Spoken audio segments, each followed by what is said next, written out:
Hello everyone, good morning, नमस्कार। कैसे हैं आप सब? वेल, एक बार फिर से स्वागत है आपका रिजल्ट गुरु 2.0 में। और आप सभी को और आपकी फैमिली को happy Holi, a very happy Holi to all of you and your family. Holi की बहुत बहुत शुभकामनाएं आपको और आपके पूरे परिवार को रिजल्ट गुरु और अदिति रस्तोगी की ओर से। वेल, आज मैं अदिति रस्तोगी आपके लिए होली वाले दिन भी लेकर आई हूँ इंग्लिश के रिवीजन क्वेश्चंस, क्योंकि आप जानते हैं कि कल या परसों में ही आपका एग्जाम है। आपका एग्जाम अब 9 तारीख को ही है, तो भैया क्यों हम अपना टाइम वेस्ट करें। इनफैक्ट मैं चाहूँगी कि ये होली के जो रंग है ना, वो आपके जीवन में भी रंग भर दे। आपके एग्जाम में जब आप क्वेश्चंस को सॉल्व करो तो आपके जीवन में इतने सारे रंग भर जाएं, आपका एग्जाम क्लियर हो जाए और आपके जीवन में बेहद खुशी के रंग भी भर जाएं। तो आइए, ऐसे ही कुछ रंग बिरंगे क्वेश्चंस मैं आपके सामने लेकर आई हूं। तो आज हम बहुत सारे क्वेश्चंस डिस्कस करने वाले हैं। ये क्वेश्चंस प्रीवियस ईयर से रिलेटेड हैं और आपको बहुत ज़्यादा हेल्प आउट करेंगे आपके लास्ट मिनट की तैयारी पे। तो चलिए हम अपने क्वेश्चंस को स्टार्ट करते हैं। बिफोर आई बिगिन, मैं आपको बता दूं कि ये क्वेश्चंस, क्योंकि ये क्लास हमारी रिकॉर्डेड क्लास है, तो डू नॉट वरी, आप बिल्कुल इसे लाइव क्लास की तरह ही पढ़िएगा। लास्ट एक रिवीजन समझिए और जो भी आपके डाउट्स हैं उनको आप कमेंट सेक्शन में मुझसे पूछ सकते हैं। आप साथ ही साथ मुझे बता भी सकते हैं कि आपका एग्ज़ाम कैसा हुआ। तो वो जब 9th को आप आएंगे तब हम उस एग्ज़ाम के एनालिसिस भी करेंगे। तो याद रखिएगा कि 9th में जब आपका एग्ज़ाम हो जाएगा तो आपको हमें ये भी बताना है कि आपका एग्ज़ाम कैसा हुआ। ठीक है, तो अभी फिलहाल हम जो क्वेश्चंस करेंगे वो आपको आपके एग्जाम में जो जल्दी आने वाला है उसमें बहुत ज़्यादा हेल्प आउट करने वाले हैं। ये रिकॉर्डेड क्लास है, मैं आपको बोलूँगी, आप क्या कीजिएगा, जो भी आपके डाउट्स हो, आपके आंसर्स हो, वो कमेंट में लिखते रहिएगा, सो दैट मुझे पता लगता रहे कि हाँ आप आंसर्स कर रहे हैं। ठीक है, तो बिल्कुल इसे लाइव क्लास की तरह एंजॉय कीजिएगा एंड साथ ही साथ क्वेश्चंस को, वर्ड्स को लर्न करते हुए चलिएगा, क्योंकि ये आपके एग्जाम में आपको बहुत ज़्यादा हेल्प आउट साबित होने वाली है। तो यहाँ पर मैंने 2 प्रीवियस ईयर के क्वेश्चंस को लिया है। तो चलिए देखते हैं, आइए बढ़ते हैं और क्वेश्चंस को यहाँ पर सॉल्व करना शुरू करते हैं वन बाय वन। अच्छा, बिफोर आई स्टार्ट, मैं आपको पहले फिर से याद दिला दूं, जिन्होंने अभी तक रिजल्ट गुरु की ऐप को डाउनलोड नहीं किया है तो भैया वो ऐप जरूर डाउनलोड कर लीजिए, क्योंकि ये ऐप भी ना आपकी जीवन में खुशियों के रंग भर देगी। आपको इतनी प्रिपरेशन में ये हेल्प करेगी कि आपका जो एग्ज़ाम है वो बेस्ट से बेस्ट हो पाएगा। चलिए, तो अब देख लेते हैं, हमारे क्वेश्चंस की ओर बढ़ते हैं और क्वेश्चंस को यहाँ पर देखते हैं कि हमारे क्वेश्चंस कैसे हैं। गजेट आपको सबसे ज़्यादा हेल्प आउट करता है। तो फर्स्ट क्वेश्चन है हमारा, select the most appropriate सिनोनियम of the given word. तो आपको अप्रोप्रिएट सिनोनियम बताना है इस गिवन वर्ड का। तो असर्शन, आपके पास वर्ड क्या है? असर्शन। अब देखो, असर्शन का आपको क्या बताना है? आपको इसका बताना है सिनोनियम। सिनोनियम आपको याद रखना है कि आपको ना क्वेश्चंस को बड़े ध्यान से पढ़ना है जो कि पूछे जाते हैं। तो आपसे सिनोनियम पूछा गया है। अब देखो, एक बात याद रखिएगा, सिनोनियम पूछा गया है किसका? असर्शन का सिनोनियम पूछा गया है।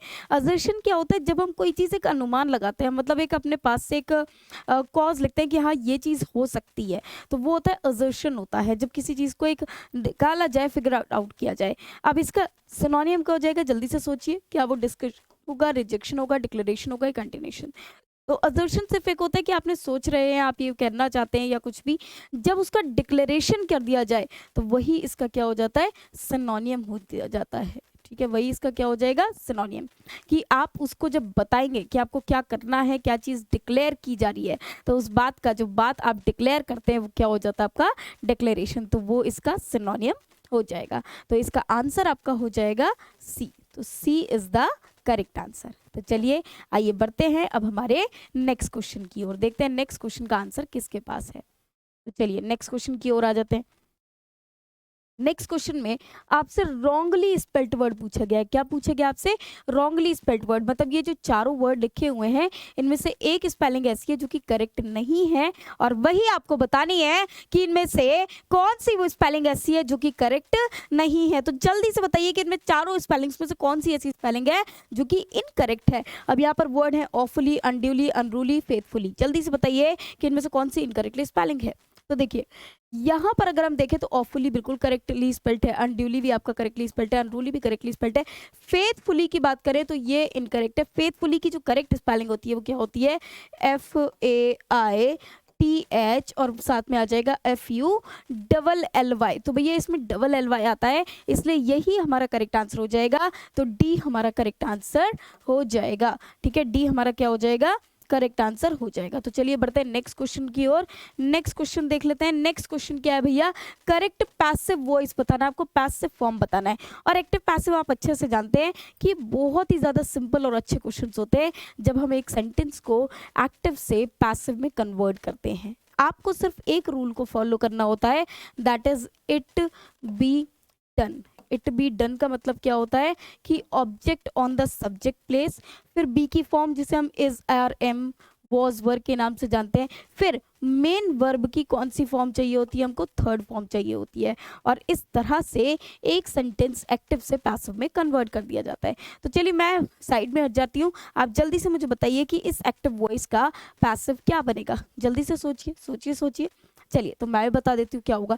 The police beat a number of protesters last night. तो अब यहाँ पर अगर हम देखें तो पुलिस बीट मतलब ये सेंटेंस किसका हो गया, देखो लास्ट नाइट की बात हो रही है, मतलब ये सेंटेंस किसका हो गया, पास्ट का हो गया। और जब पास्ट का हो गया और ये पास्ट इंडेफिनिट का होगा तो इसे देखिए कैसे चेंज करेंगे।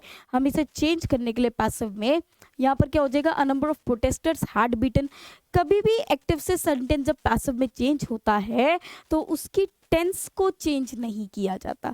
क्या चेंज नहीं की जाती, टेंस चेंज नहीं की जाती। तो हैड बीन बीटन ये तो हो ही नहीं सकता क्योंकि टेंस को तो हमें चेंज करना नहीं है।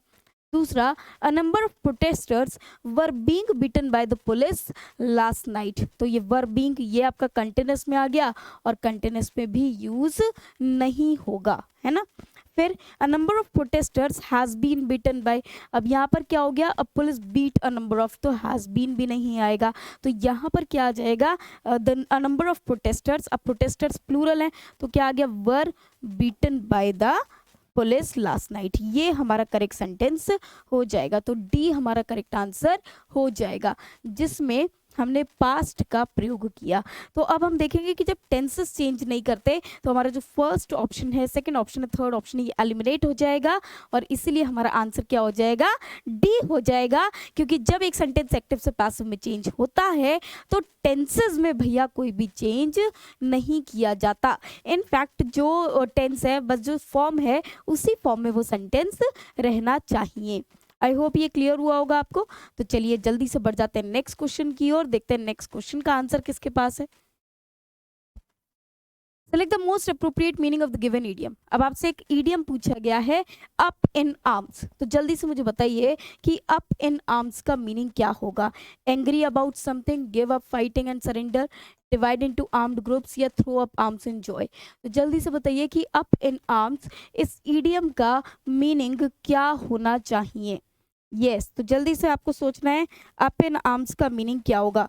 तो देखो अप इन आर्म्स का मीनिंग होता है वैसे, जैसे देखिए मैं आपको इसका एक हिंट दे देती हूँ, क्या पता आपको इसकी इतनी देर में आंसर आई जाए।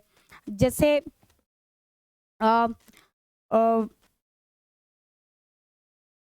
My father got up in arms after he saw the result of my brother who had failed.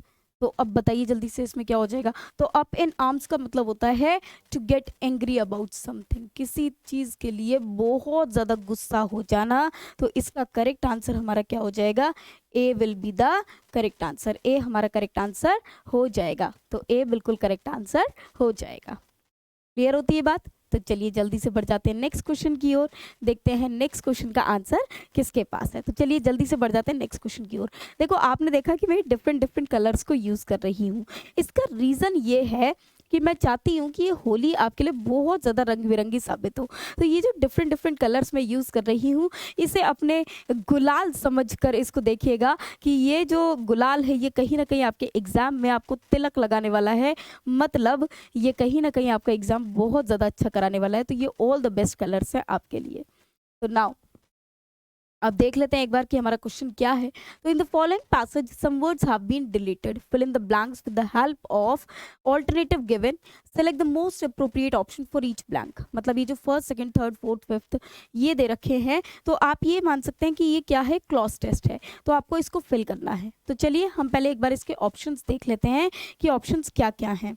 देखिए ऑप्शंस वैसे तो आगे भी लिखे हुए हैं लेकिन ताकि आपको लिए थोड़ा सिंपल हो जाए तो इसके ऑप्शंस मैं आपको साथ साथ बताती हुई भी चलूंगी। तो यहाँ पर देखिए फर्स्ट क्या दे रखा है, पहले हम सेंटेंस को जो हमारा क्लॉज टेस्ट है उसको पढ़ना शुरू करते हैं। तो यहाँ से हमारा क्लॉज टेस्ट स्टार्ट है। तो smartphones have become an essential part of our lives and their dash usage is now impacting human behaviour. तो फर्स्ट ब्लैंक में देख लेते हैं ऑप्शंस क्या क्या है हमारे पास। Exceeding, excessive, exceed, exceedingly. तो जल्दी से बताइए कि इसमें आंसर क्या आना चाहिए। तो इसमें जो आंसर आ जाएगा वो क्या आ जाएगा, इसमें आंसर आ जाएगा आपका, देखिए there dash usage is now impacting human. कि स्मार्टफोन भले ही हमारी लाइफ में बहुत ज़्यादा एसेंशियल हैं, बहुत ज़्यादा इम्पॉर्टेंट हैं, लेकिन इनका हद से ज़्यादा यूज़ करना कहीं ना कहीं ये ह्यूमन की लाइफ को इम्पैक्ट कर रहा है, उस पर असर डाल रहा है। तो किस तरह का यूसेज, किस तरह का यूसेज भैया, एक्सेसिव यूसेज। किसी चीज़ का एक्सेसिव मतलब अति से ज़्यादा यूज़ करना क्या हो जाएगा आपका, उस पर भारी पड़ जाएगा। अच्छा देखो यहाँ पर और भी वर्ड्स हैं, जैसे अब देखो मैं अगर इसमें बात करूँ तो यूसेज आपका क्या है, नाउन की तरह यूज़ हो रहा है ना, एक नाउन की तरह यूज़ हो रहा है यूसेज। तो वहाँ पर उससे पहले एडजेक्टिव आएगा। अब आपके पास माइंड में वर्ड आ रहा होगा कि मैम हमने इसमें एक्सीडिंगली क्यों नहीं लिखा, एक्सीडिंग क्यों नहीं लिखा। एक्सीडिंग मतलब होता है, जैसे आपने नंबर्स में देखा होगा, तो कोई नंबर किसी से ज़्यादा हो, एडिशनल हो, तब उसमें एक्सीडिंग यूज़ करते हैं। एक्सेसिव मतलब किसी चीज़ का हद से ज़्यादा, अति से ज़्यादा इस्तेमाल करना। एक्सीड, एक्सीड एक वर्ब है। सेकेंडली एक्सीडिंगली आपका एडवर्ब है जो कि यूज नहीं होगा। तो नाउन से पहले आपका एडजेक्टिव आएगा और वो क्या हो जाएगा, एक्सेसिव हो जाएगा। तो यहाँ पर बी हमारा क्या हो जाएगा, करेक्ट आंसर हो जाएगा। अब सेकेंड ब्लैंक में देख लेते हैं क्या फिल होगा। सेकेंड ब्लैंक पहले पढ़ते हैं क्या है, we need to dash think about digital detox. तो हमें क्या करना चाहिए, हमें सोचना चाहिए किसके बारे में, डिजिटल से। अब ये नीड टू डैश थिंक, तो डैश थिंक क्या होगा, थिंक तो हमारा वर्ब है। तो जल्दी से देख लेते हैं ऑप्शंस क्या है। Serious think, seriousness think, serious think, serious think या सीरियसली थिंक। तो कैसा होता है, तो हमको सीरियसली इस बारे में सोचना चाहिए। तो यहाँ पर डी हमारा करेक्ट आंसर हो जाएगा। थिंक क्या है आपका वर्ब है, तो डी हमारा क्या हो जाएगा, करेक्ट आंसर हो जाएगा कि हमको सीरियसली इस चीज़ के बारे में सोचना चाहिए कि जो डिटॉक्स है, मतलब जो ये आपका डिजिटली इन्वॉल्व होने का जो एक तरह से आ रहा है, तो उसके बारे में आपको बहुत ज़्यादा सोचना चाहिए, क्योंकि ये हमारी लाइफ में, डेली लाइफ में, चाहे तो वो हमारी हो या बच्चों की हो, वो उसको इम्पैक्ट कर रहा है। We need to seriously think about digital detox. Yes, the concept of disconnecting with dash virtual word. Disconnecting with dash virtual word. तो थर्ड ब्लैंक में देख लेते हैं जरा क्या आएगा। तो थर्ड ब्लैंक हमारे पास गिवन है मैनी, द, एनी या ए। तो जल्दी से मुझे बताइए कि क्या आना चाहिए, मैनी आना चाहिए, द आना चाहिए, एनी आना चाहिए कि ए आना चाहिए। तो किस तरह का वर्ड है, तो यहाँ पर क्या हो जाएगा, देखो ऑप्शंस में देख लेते हैं एक बार, फिर से आ जाते हैं ब्लैंक पे। Disconnecting with the virtual word, तो वर्चुअल वर्ड से पहले क्या आ जाएगा, द आ जाएगा। तो यहाँ पर जो सूटेबल वर्ड हो जाता है वो क्या हो जाएगा, द हो जाएगा, दैट इज बी, है ना, विद द वर्चुअल वर्ड। तो बी यहाँ पर क्या हो जाएगा, करेक्ट आंसर हो जाएगा। क्लियर होती है बात। चलिए आ जाते हैं नेक्स्ट वर्ड पे, देखते हैं नेक्स्ट ऑप्शन क्या है। अब फोर्थ क्या है, फोर्थ यहाँ पर आप देख सकते हैं, फोर्थ यहाँ पर है। तो एक बार मैं इसे पढ़ लेती हूँ पूरा। Virtual word, the virtual word is not just a fad, it is the need of the hour today. The global brand director of the smartphone Vivo in his speech nudged all smartphone users dash a step backward and think। तो अब dash a step backward and think, तो fourth के option देख लेते हैं क्या होता है। To taking, takes, to take, taken. तो अब देखो टू टेकिंग, टू के बाद हम आईएनजी फॉर्म को तो यूज नहीं करते, है ना। अब यहाँ पर क्या होता है कि Vivo in his speech nudged all the smartphone users, users क्या है, प्लूरल है। तो यहाँ पर क्या हो जाएगा, टेक्स अ स्टेप, नहीं तो टेक्स अ स्टेप भी नहीं हो सकता, टेकन भी नहीं होगा, तो क्या हो जाएगा, टू टेक। तो टू टेक हमारा क्या हो जाएगा, करेक्ट आंसर। तो यहाँ पर जो हमारा करेक्ट ऑप्शन हो जाएगा वो क्या हो जाएगा, सी हो जाएगा। जो करेक्ट ऑप्शन हो जाएगा वो क्या हो जाएगा, सी हो जाएगा। Is that clear. तो यहाँ पर क्या आ जाएगा, टू टेक। अब लास्ट ब्लैंक में देख लेते हैं क्या आना चाहिए। A step backward and think, he said, let's dash our mobiles and pledge to be close and nearer to our loved ones। तो उन्होंने कहा कि अब अपने फोन को क्या कर दो। तो फिफ्थ ब्लैंक में क्या आ जाएगा, let switch in, switch over, switch up या स्विच ऑफ। तो अब जल्दी से बताइए इस ब्लैंक में क्या आएगा। तो हमको क्या कर देना चाहिए, हमें अपने फ़ोन को स्विच ऑफ कर देना चाहिए और अपने जो नियर वंस हैं, डियर वंस हैं, उनसे क्लोज हो जाना चाहिए। बड़ा ही अच्छा और खूबसूरत सा पैसेज है।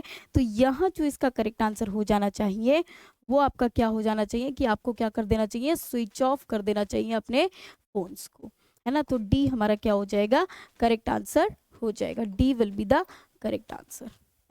क्लियर होती है बात। तो ये हमारे क्या हो जाएगा, पूरा का पूरा क्लॉज टेस्ट हो जाएगा। आई होप आपको ये क्लियर हुआ होगा। देखिए अगर आपको कोई भी डाउट हो, कोई भी, तो आप बेझिझक अपने कमेंट बॉक्स में जाकर मुझसे इन डाउट्स को पूछ सकते हैं और ये आपको बिल्कुल क्लियर हो जाएगा। ठीक है, तो चलिए अभी हमारा क्लॉज टेस्ट हो गया। अब हम आगे करते हैं, नेक्स्ट क्वेश्चन की ओर प्रस्थान करते हैं। देखते हैं नेक्स्ट क्वेश्चन क्या है और उसका आंसर देखते हैं कि क्या होना चाहिए। नाउ अब आ जाता है 10th क्वेश्चन। 10th क्वेश्चन में क्या है, most appropriate synonym of the given word. तो आपसे एक सिनोनिम पूछा गया है और कौन से वर्ड का सिनोनिम पूछा गया है आपसे, गाइल। तो गाइल का आपसे क्या पूछा गया है, सिनोनिम पूछा गया है। जल्दी से मुझे बताइए कि गाइल का सिनोनिम क्या होना चाहिए। What should be the synonym of guile? तो देखिए गाइल का मीनिंग क्या होता है, गाइल का मीनिंग होता है जो बहुत ज़्यादा कनिंग हो, मतलब बहुत ज़्यादा चालाक हो। तो जो चालाक हो उसके लिए हम क्या यूज़ करते हैं, गाइल बेसिकली एक नेगेटिव सेंस में आता है। तो इसका सिनोनियम क्या हो जाएगा, इसका सिनोनियम हो जाता है डिसीट। ठीक है, इसका सिनोनियम क्या हो जाएगा, डिसीट।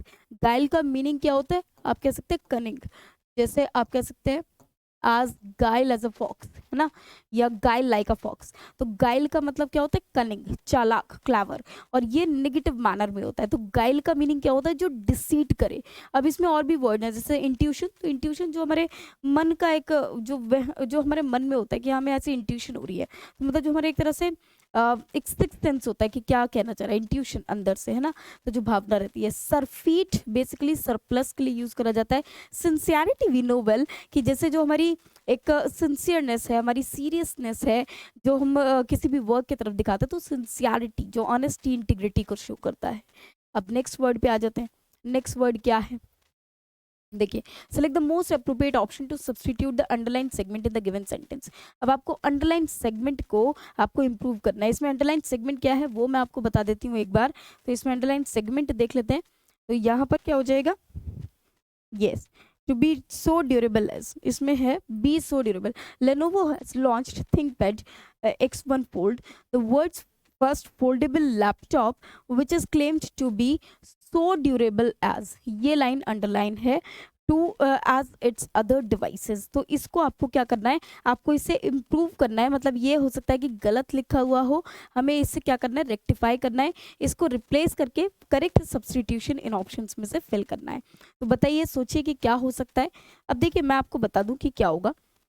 कभी भी अगर हम सो का प्रयोग करते हैं, सुनिए, अगर हम बात करते हैं सो की, तो सो के साथ हम नेगेटिव मैनर में यूज करते हैं। सो के साथ दैट को यूज करते हैं, या नेगेटिव में हम सो का प्रयोग करते हैं। कहाँ यूज करते हैं, नेगेटिव में। जैसे ही is not so intelligent as his brother, है ना। तो नॉट सो इंटेलिजेंट, तो सो और एज का प्रयोग हम नेगेटिव में यूज करेंगे। लेकिन अगर पॉजिटिव होता है तो हम एज और एज का प्रयोग करते हैं।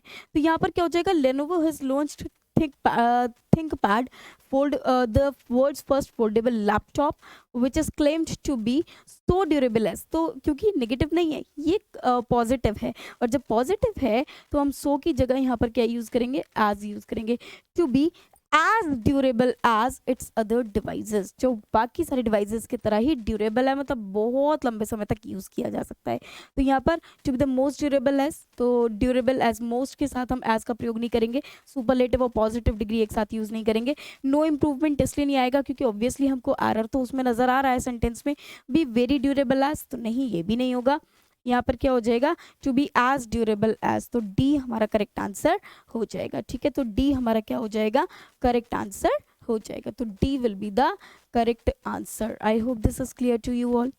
कोई भी डाउट, किसी को कोई भी डाउट हो तो भैया कमेंट करके ज़रूर बता दीजिएगा, पूछ लीजिएगा कि मैम ये क्या होगा। तो मैं आपको बार बार, पक्की बात है कि उसको बताने के लिए तैयार हूँ। मैं कमेंट करके भी आंसर दूंगी कि आप सही बता पा रहे हैं या नहीं। चलिए तो आ जाते हैं नेक्स्ट क्वेश्चन पे। नेक्स्ट क्वेश्चन क्या है, अब इसमें आपको फिल इन द ब्लैंक करना है। तो इस ब्लैंक में आपको बताना है कि क्या फिल किया जाना चाहिए। तो चलिए आइए देख लेते हैं कि ब्लैंक में क्या है। नाउ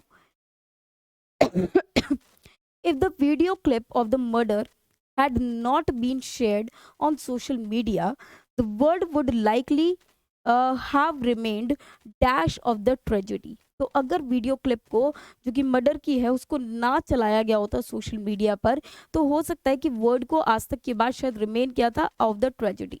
तो रिकॉग्नाइज्ड, अनकन्फर्म्ड, अनअवेयर या रिनाउंड।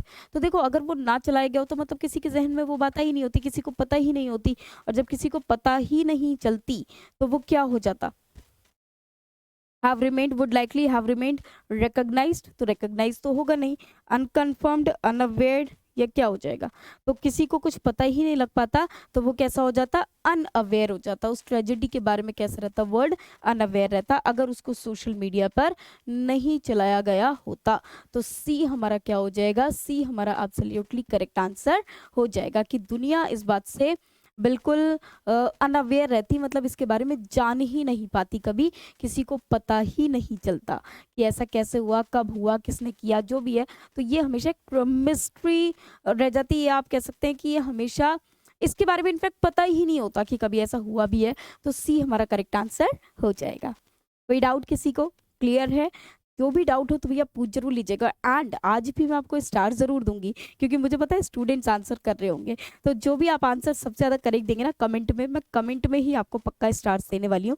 क्लास में भी जिसको कोई डाउट होगा तो मैं क्लास में आकर भी उसको बता दूंगी कि हाँ भैया ये चीज़ मुझे नहीं समझ में आई है, तो मैं उसका आपको क्लास में रिप्लाई करूंगी, लेकिन करूंगी ज़रूर। ठीक है, तो आपको क्या करना है, अगर कोई चीज़ नहीं समझ में आती है तो भैया पूछ लेना है। चलिए तो आ जाते हैं हमारे नेक्स्ट क्वेश्चन की ओर, देखते हैं नेक्स्ट क्वेश्चन में क्या है। नेक्स्ट क्वेश्चन इज, आपसे पूछा गया है अप्रोप्रिएट एंटोनियम। तो आपसे एंटोनियम पूछा गया है, किस वर्ड का एंटोनियम पूछा गया है, डिमोलिश का एंटोनियम पूछा गया है। तो डिमोलिश का एंटोनियम बताइए क्या होगा। चैरिश, एंटोनियम बोले तो ऑपोजिट वर्ड पूछा गया है, चैरिश, अबॉलिश, कंस्ट्रक्ट या ऑब्स्ट्रक्ट। तो जल्दी से बताइए मुझे डिमोलिश का एंटोनियम क्या हो जाएगा।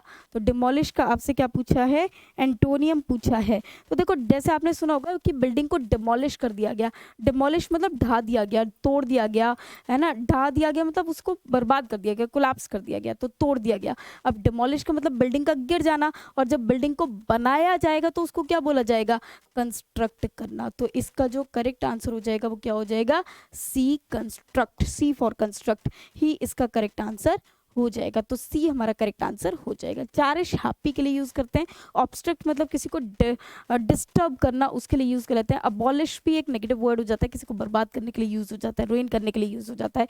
तो डिमोलिश का मतलब जैसे बिल्डिंग के लिए हम यूज करते हैं, तो बिल्डिंग वॉज डिमोलिश्ड, तो डिमोलिश मतलब ढा दी गई थी। जैसे अभी आपने देखा होगा थोड़े दिन पहले, थोड़े वक्त पहले, लगभग कुछ महीने पहले नोएडा में एक बिल्डिंग को क्या कर दिया गया था, डिमोलिश कर दिया गया था।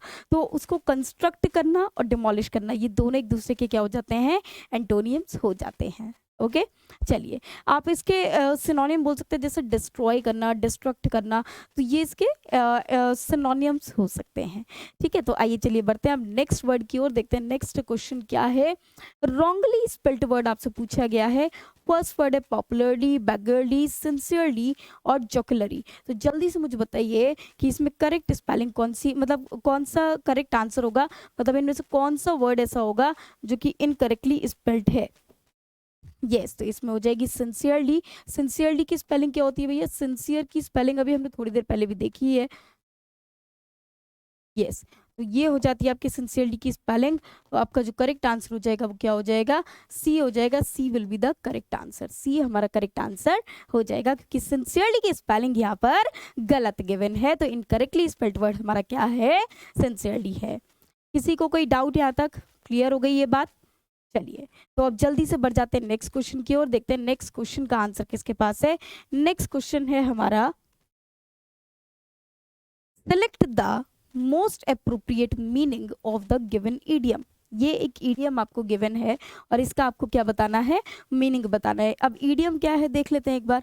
Stir up a hornet's nest. तो stir up a hornet's nest का आपको मीनिंग बताना है कि क्या होगा, आपको इसका मीनिंग बताना है। स्टर अप हॉर्नेट्स नेस्ट, तो हॉर्नेट्स नेस्ट को स्टर करना, स्टर मतलब जैसे चला देना, शेकन करना। तो यहाँ पर क्या होता है कि आप किसी देखो इसमें ऑप्शंस क्या है, provoke trouble, leader revolt, call for a dialogue या फिर कॉल फॉर डायलॉग या फिर डिस्ट्रॉय अ नेस्ट।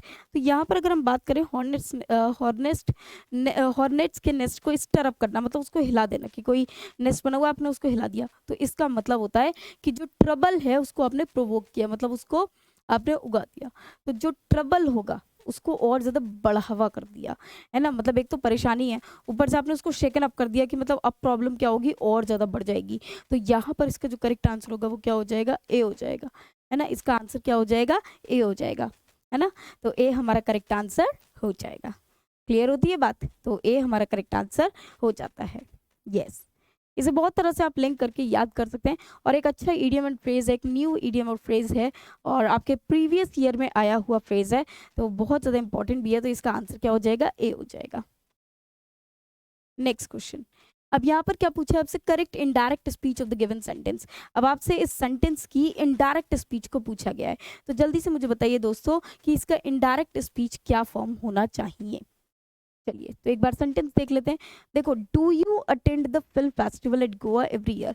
अब डू यू अटेंड मतलब ये क्या है, एक इंटरोगेटिव सेंटेंस है, और देखो जब भी एक इंटरोगेटिव सेंटेंस होता है तो उसे चेंज करने के रूल्स क्या होते हैं। सबसे पहली बात, जब आप कॉमा इन्वर्टेड कॉमास को रिप्लेस करते हो तो दैट का प्रयोग नहीं होता, क्योंकि यहाँ पर क्वेश्चन वर्ड नहीं है, ये एक हेल्पिंग वर्ब से स्टार्ट है। तो जब इसे चेंज करेंगे तो हम वेदर या फिर इफ का प्रयोग करेंगे, या तो वेदर का प्रयोग करेंगे या फिर इफ का प्रयोग करेंगे। दूसरा, सेड टू की जगह हम आस्क्ड का या इंक्वायर्ड का यूज करेंगे, और जो इंटरोगेटिव सेंटेंस है उसको एक अफर्मेटिव पोजीशन में लेकर आएंगे, मतलब एक असर्टिव सेंटेंस में लेकर आएंगे, और जो टेंस होगा उसे उसके पास्ट में लेकर जाएंगे। तो ये कुछ रूल्स हैं जिनको हमें एक इंटरोगेटिव सेंटेंस को डायरेक्ट स्पीच से इनडायरेक्ट स्पीच में कन्वर्ट करते वक्त ध्यान में रखना चाहिए।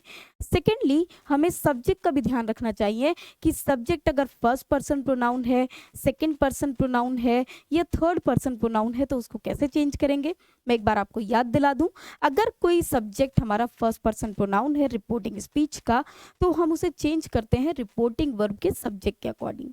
अगर रिपोर्टिंग स्पीच का सब्जेक्ट सेकंड पर्सन प्रोनाउन है तो हम उसे चेंज करते हैं रिपोर्टिंग वर्ब के ऑब्जेक्ट के अकॉर्डिंग, और अगर रिपोर्टिंग स्पीच का सब्जेक्ट थर्ड पर्सन प्रोनाउन है तो उस सब्जेक्ट में कोई भी चेंज नहीं किया जाता है, there is no change in the subject. तो चलिए आइए एक बार क्वेश्चन पे गौर फरमाते हैं। तो यहाँ पर सेंटेंस है, do you attend the film festival at Goa every year. Do you attend, क्या आप फिल्म फेस्टिवल को हर बार अटेंड करते हो, और किसने पूछा, ही आस्क्ड। तो यहाँ पर जब चेंज करेंगे तो क्या हो जाएगा, he asked. Now he is asking, तो इज आस्किंग का तो कोई सवाल ही नहीं उठता है ना भाई, इज आस्किंग कहाँ से आ गया। मैं कलर यहाँ पर चेंज कर रही हूँ, ही हैज हैड आस्क्ड, तो इसका भी कोई मतलब नहीं बनता, क्योंकि ही आस्क्ड तो ही आस्क्ड ही रहेगा, कोई पैसिव में थोड़ी ना चेंज कर रहा है, डायरेक्ट इनडायरेक्ट में, और ये आपकी रिपोर्टिंग वर्ब है तो इसको एज इट इज लिखेंगे। नाउ ही आस्क्ड मी, अब इसने किससे पूछा, यहाँ तो कहीं लिखा ही नहीं है, मी से पूछा, फिर भी मैं एक बार इसे पढ़ लेती हूँ। तो he asked me if I attended the film festival at Goa every year. तो यहाँ पर क्या हो गया, यू अटेंड, है ना, और यहाँ पर क्या हो गया, if I attended the film festival at Goa every year, और ये asked me if I attend, तो अटेंड तो आ नहीं सकता, आएगा तो पास्ट ही। तो यहाँ पर जो सी ऑप्शन है वो क्या हो जाएगा, करेक्ट हो जाएगा। जो सी ऑप्शन है वही हमारा क्या हो जाएगा, करेक्ट आंसर हो जाएगा। ठीक है, और इसमें इन दोनों का आना कोई भी रोल नहीं बैठता, तो ये दोनों तो बिल्कुल भी नहीं आएंगे, अटेंड भी नहीं आ सकता, तो आंसर ही हमारे पास क्या बचता है, सी ऑप्शन बचता है। तो सी इज एब्सोल्युटली करेक्ट आंसर। कोई भी डाउट यहाँ तक किसी को, जल्दी से मुझे बताइए, एनी डाउट टू एनीवन, किसी को कोई डाउट नहीं है, और अगर कोई डाउट होगा तो कमेंट में जरूर करके बताइएगा। चलिए तो जल्दी से बढ़ जाते हैं नेक्स्ट क्वेश्चन की ओर, देखते हैं नेक्स्ट क्वेश्चन का आंसर किसके पास है। Next question is, given below are 4 jumbled sentences, select the option that gives the correct order. मतलब अब ये आपका PQRS वाला रीअरेंजमेंट वाला क्वेश्चन करना है। दोस्तों अभी CGL मेंस का एग्जाम हो कर चुका है, और CGL मेंस के एग्जाम में यू वोंट बिलीव PQRS के कम से कम 7 से 8 क्वेश्चन है जो पूछे गए हैं।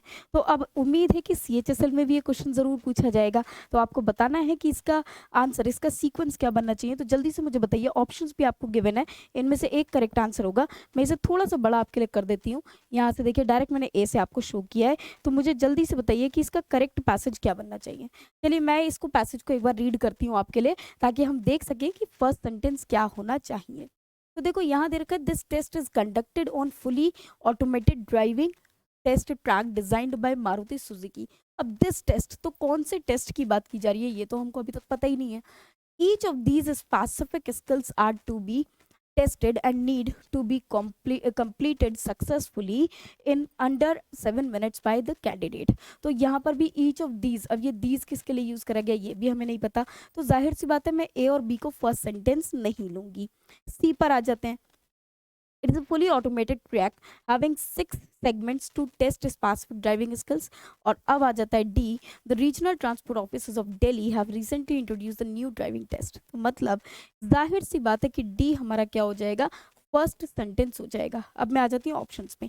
तो ऑप्शंस में ये दो ऑप्शन तो यही एलिमिनेट हो गए। तो ऑप्शन हमारे पास कौन सा बचता है, एक तो सी और एक बचता है डी, क्योंकि इन्हीं दोनों में डी जो है वो फर्स्ट सेंटेंस है। तो डी के बाद अब कौन सा आएगा, द रीजनल ड्राइविंग टेस्ट। अब ये ड्राइविंग टेस्ट क्या है, this test is conducted on the fully automated driving test. तो डी के बाद क्या आ जाना चाहिए, ए आ जाना चाहिए, है ना। और यहाँ पर क्या आ जाएगा, सुजुकी।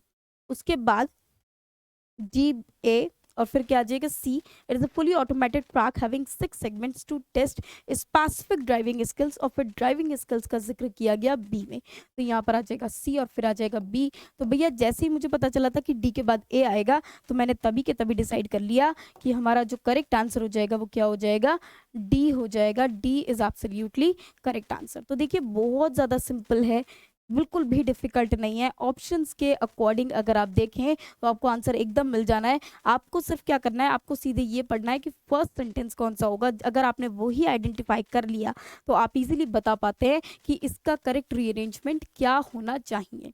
और देखिए कितना सिंपल है, आप पहले एक एक बारी से सारे सेंटेंसेस को रीड कीजिए, फिर इन ऑप्शंस को निकालने की कोशिश कीजिए कि इनमें से कौन सा फर्स्ट सेंटेंस हो सकता है।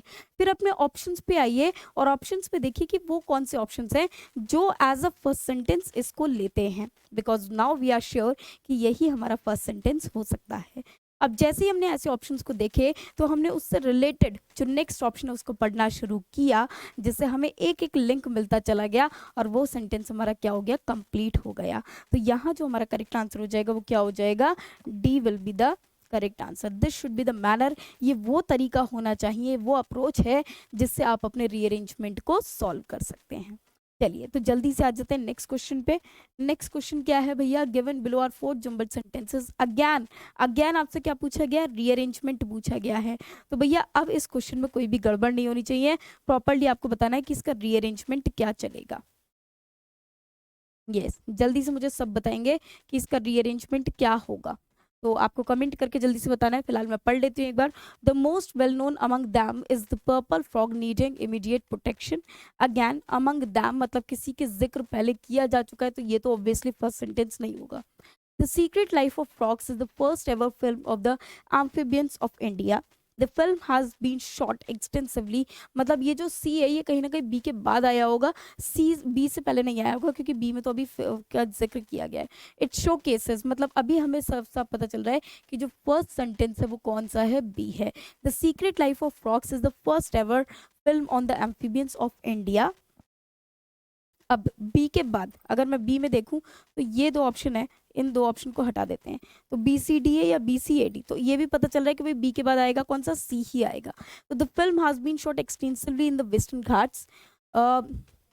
It showcases unique species of frogs which are critically endangered.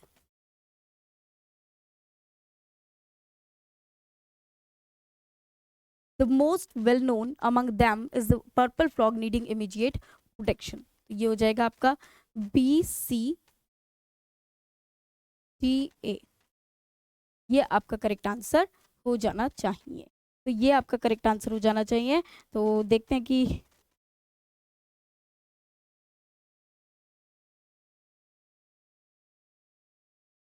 Yes, तो आपका जो करेक्ट आंसर हो जाएगा वो हो जाएगा A, that is B C D A. तो जिन्होंने जिन्होंने ए आंसर दिया होगा वो बिल्कुल ठीक है, तो ए इज एब्सोल्युटली करेक्ट आंसर। ठीक है, ए हमारा बिल्कुल करेक्ट आंसर हो जाएगा, ए इज एब्सोल्युटली करेक्ट आंसर, क्योंकि ऑप्शन हमारा ये बनेगा बी सी डी ए, यही सीक्वेंस बनेगा। ओके, तो चलिए जल्दी से बढ़ जाते हैं नेक्स्ट क्वेश्चन पे। इसी तरह से नेक्स्ट क्वेश्चन का आंसर देखते हैं किसके पास है। नेक्स्ट क्वेश्चन क्या है हमारा, given sentence identify the segment which contains grammatical error. मतलब अब इस सेंटेंस में ग्रामेटिकल एरर है जो कि आपको आइडेंटिफाई करना है। तो चलिए देखते हैं इस सेंटेंस में क्या ग्रामेटिकल एरर है। Let's have a look over that. When I met Akbar Padmasi, one of a pioneers of Indian art, he was 87 but still alert and active। कि वो अभी भी मतलब वो 87 ईयर्स के हैं लेकिन फिर भी वो अभी एक्टिव भी हैं और अलर्ट भी हैं, मतलब बिल्कुल अटेंटिव हैं। तो अब बताइए इसमें आंसर क्या होगा। बहुत ही सिंपल सा है। देखो जब भी हम वन ऑफ का प्रयोग करते हैं तो हम ए नहीं, हम क्या यूज़ करते हैं, द आर्टिकल का प्रयोग करते हैं।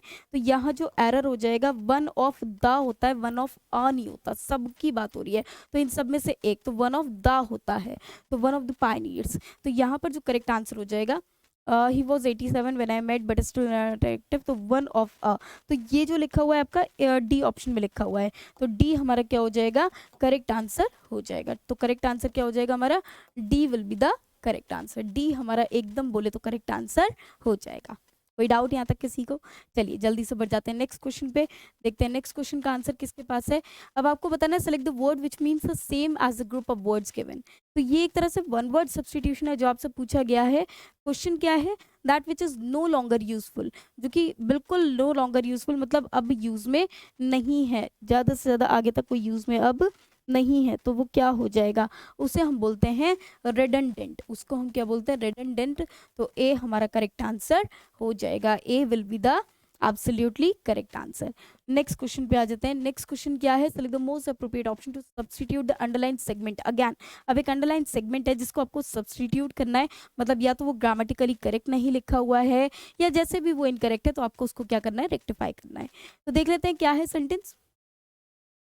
It is reported that that every day India witnessing the death of over 2000 babies aged less than 1 year। तो India will be witness the death, तो यहाँ पर क्या हो जाएगा, इंडिया विटनेसिंग द डेथ। यहाँ इसको आपको बताना है कि कैसे आप इसको रेक्टिफाई करोगे। तो चलिए, it is reported that every day India witnessing, अब इंडिया इज विटनेसिंग होना चाहिए था, तो इंडिया कर रही है, हर दिन की बात हो रही है, और जब हर दिन की बात हो रही है तो वो आपका प्रेजेंट इंडेफिनिट में आ जाएगा। तो यहाँ पर क्या हो जाएगा, इंडिया विल बी विटनेस, ये तो गलत हो जाएगा। India witnesses the death, no improvement, वो हो नहीं सकता क्योंकि इंडिया विटनेसिंग होगा नहीं। India witness the death of, अब इंडिया तो क्या है आपका, सिंगुलर है, सिंगुलर है, तो जब सिंगुलर है तो क्या हो जाएगा, विटनेसेस। तो बी हमारा करेक्ट आंसर हो जाएगा, तो B is absolutely correct answer. ठीक है, बी हमारा क्या हो जाएगा, करेक्ट आंसर हो जाएगा, क्योंकि इंडिया कंट्री है, एक है, तो सिंगुलर में हो जाएगी। तो जब सिंगुलर सब्जेक्ट हो जाएगा तो वर्ब भी कैसा होगा, सिंगुलर हो जाएगा। क्लियर है, यस। तो नेक्स्ट क्वेश्चन पे आ जाते हैं। नेक्स्ट क्वेश्चन क्या है वो देख लेते हैं। नेक्स्ट क्वेश्चन इज, अगेन आपसे ग्रामेटिकल एरर पूछा गया है, मतलब एक सेंटेंस आपको गिवन है, उसके कुछ वेरियस पार्ट्स हैं, तो आपको बताना है कि इसमें से कौन से पार्ट में ग्रामेटिकल एरर है, वो आपको हमको बताना है। तो चलिए क्वेश्चन देख लेते हैं। Your skill lie in cheering up people who are stressed out, wound up और generally just annoyed। तो बताइए क्या हो जाएगा इसमें आंसर।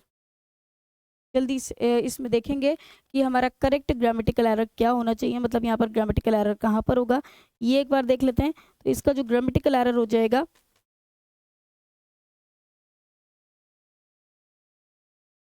यस, वो हो जाएगा आपका योर स्किल लाई में। तो देखो ऐसा क्यों हो जाएगा, अगर मैं बात करती हूँ योर स्किल, तो स्किल क्या है आपका, सिंगुलर हो जाता है, तो लाई की जगह क्या हो जाएगा, लाइज हो जाएगा। और अगर मैं स्किल्स यूज करती हूँ, है ना, क्या यूज करती हूँ, स्किल्स, तो क्या यूज हो जाएगा, लाई हो जाएगा। तो ये एरर है कि प्लूरल सब्जेक्ट होगा तो ही प्लूरल वर्ब होगा, अगर सब्जेक्ट सिंगुलर है तो वर्ब कैसा होता है, सिंगुलर होता है। तो या तो लाई का लाइज होना चाहिए था या फिर स्किल का स्किल्स होना चाहिए था। अब क्योंकि एक व्यक्ति के बाद सिर्फ एक स्किल नहीं होती है, एक से अधिक होती है और सबकी बात यहाँ पर की जा रही है, तो हम योर स्किल्स लाई यूज करेंगे। Your skills lie in cheering up people who are stressed out, wound up और जनरली जस्ट अनॉयड। तो आपका जो आंसर माना जाएगा वो किस में माना जाएगा, ए पार्ट में एरर माना जाएगा। तो आपका एरर माना जाएगा ए पार्ट में, तो ए आपका करेक्ट आंसर हो जाएगा। ओके तो चलिए बढ़ जाते हैं नेक्स्ट क्वेश्चन पे। नेक्स्ट क्वेश्चन क्या है, आपसे गिवन वर्ड का एंटोनियम पूछा गया है। तो किसका वर्ड का पूछा गया, सर्विलांस। अब सर्विलांस आप जानते हैं ना कि आप अंडर सर्विलांस, सर्विलांस मतलब जब कैमरे की नज़र आप पर है। तो अटैक, नेग्लेक्ट, एंडोरेंस या विजिलेंस। तो जल्दी से बताइए कि इसका एंटोनियम मतलब बोले तो ऑपोजिट वर्ड क्या होगा। तो देखो सर्विलांस मतलब हर वक्त किसी की नज़रों में होना, और किसी की नज़रों में ना होना मतलब उसको इग्नोर कर देना, नेग्लेक्ट कर देना। तो नेग्लेक्ट क्या हो जाएगा, इसका एंटोनियम हो जाएगा। तो बी हमारा क्या हो जाएगा, बी हमारा करेक्ट आंसर हो जाएगा। ठीक है, बी हमारा करेक्ट आंसर हो जाएगा। I hope this is clear to you all. चलिए तो आ जाते हैं नेक्स्ट क्वेश्चन पे, देखते हैं नेक्स्ट क्वेश्चन क्या है। नेक्स्ट क्वेश्चन इज, अब आपको यहाँ पर फिल इन द ब्लैंक भरना है, मतलब एक ब्लैंक को आपको फिल करना है, बताना है कि इस ब्लैंक में क्या आना चाहिए। तो यहाँ पर है, Padma C worked like a mathematician and was a true dash who experimented with numerous mediums। तो आपको बताना है कि इस ब्लैंक में क्या फिल किया जाना चाहिए। बताइए जल्दी से कि इस ब्लैंक में क्या फिल किया जाएगा, वॉलंटरी, लिटरेरी, एडवर्सरी या विजनरी। तो बताइए कि इस ब्लैंक में क्या फिल किया जाएगा, was a true dash.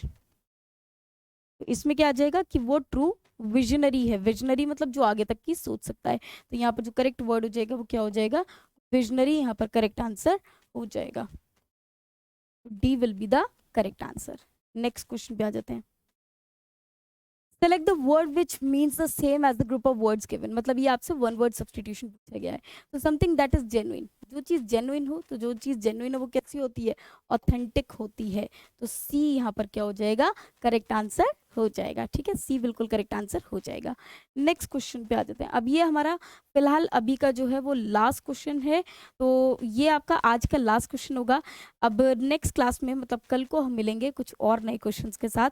I hope आपको क्लास पसंद आई होगी। क्लास पसंद आई है तो भैया लाइक शेयर ज़रूर कर दीजिएगा, भर भर के कमेंट्स कीजिएगा कि आपको क्लास कैसी लगी, और आंसर्स भी साथ साथ देते रहिएगा ताकि मुझे पता लगता रहे कि हाँ आप पढ़ाई कर रहे हैं। And all the very best for your exams, and again happy Holi to you and to your family. चलिए तो अब आज की क्लास को यहीं ओवर करते हैं, कल की क्लास में मिलेंगे फिर से। Bye bye, take care, thank you very much, जय हिंद।